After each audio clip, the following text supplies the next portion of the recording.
So good morning guys, meron tayo dito ngayong dumating na bagong kasamahan dito sa Talyer. So ang product na to is pang diagnose natin para sa mga leak.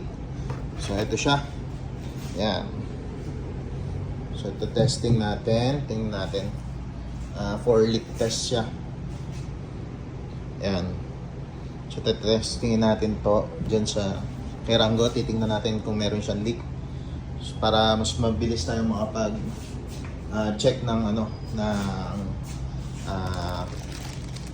leak niya doon sa system. So ita-try natin to.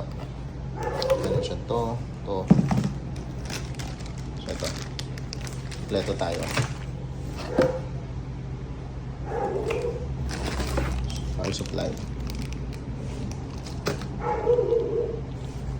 Bali, ito nga pala yung gamit natin. Kumpleto tayo. And ang gagamitin natin dito is mineral oil.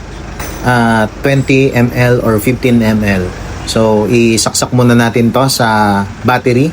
12 volts kasi siya. Tapos, try natin i-on. Yan. Gumagana naman siya. So, tingnan natin yung miss niya or yung usok na nilalabas niya.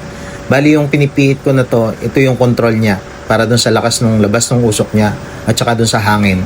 So after na to, i-connect naman natin siya dun sa pinaka-intake para umikot dun sa system, and kung magkakaroon man ng leak or may leak, makikita natin through the smoke na may lalabas. So madali nating mas ma-identify kung meron bang leak yung ating intercooler system, yung ating engine, EGR, intake hose, manifold, or intake manifold.